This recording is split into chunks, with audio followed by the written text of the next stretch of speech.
Everyone knows that the University of Michigan and Ohio State hate each other, but few people know why. And we're here to answer that question. So welcome to the Toledo War.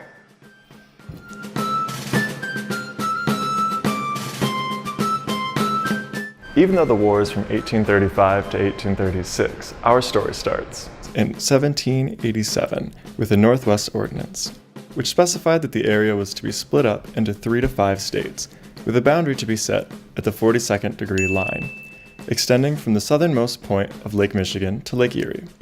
The problem was, they were going off the Mitchell map. What to say about this ugly map? It's a piece of garbage and no one should ever love it. It's not garbage, it's wrong. It's incredibly inaccurate. It should never be used as any sort of standard of map making. In 1802, Congress let Ohio start the process of becoming a state, so a constitutional convention was held, where rumor has it, a fur trapper reported that the southern tip of Lake Michigan was further south than anticipated, and a line intersecting with Lake Erie might not be possible.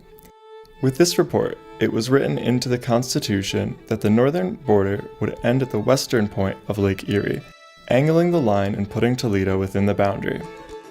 Then, in 1805, the Michigan Territory was created using the Ordinance Line, which started the disputes between the states over who gets to claim the Toledo Strip. So were they really just fighting over that one strip of land? Well, they really only wanted the city. The rest they didn't care about.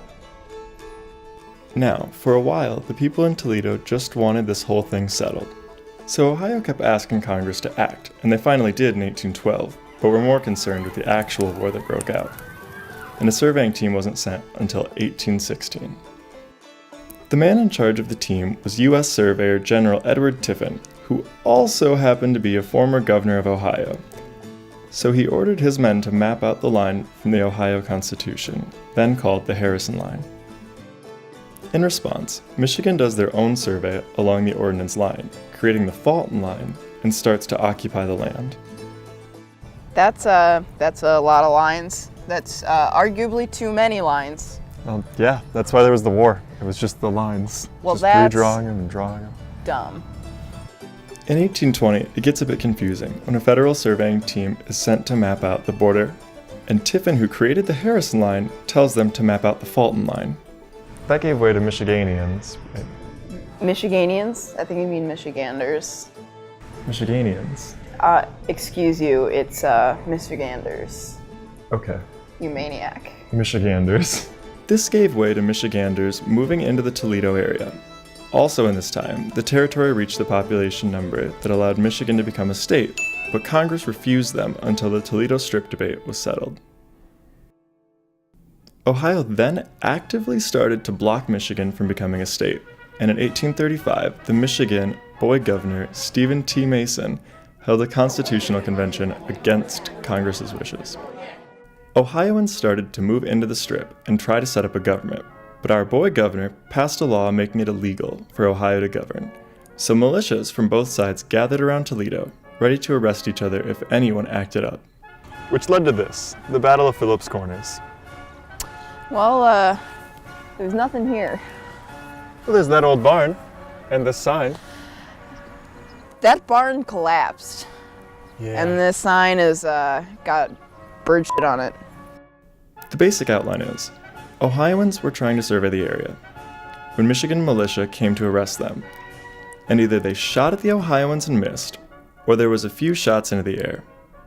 But it ended with 9 of the Ohio men being arrested. What a lame war.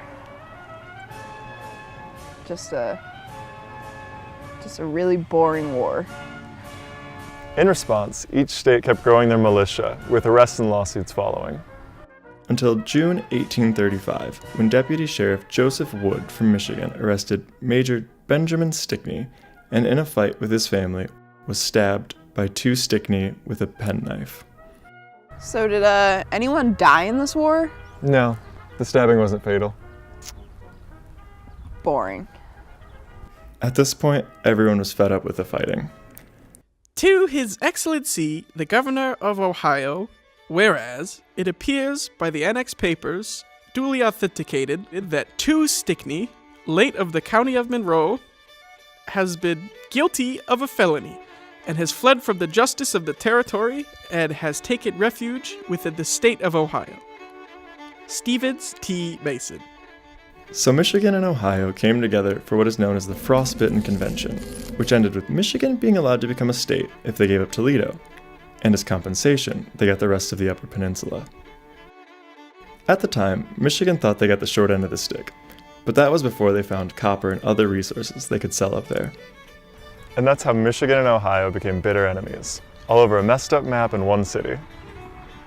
And I learned nothing. Let's get out of here.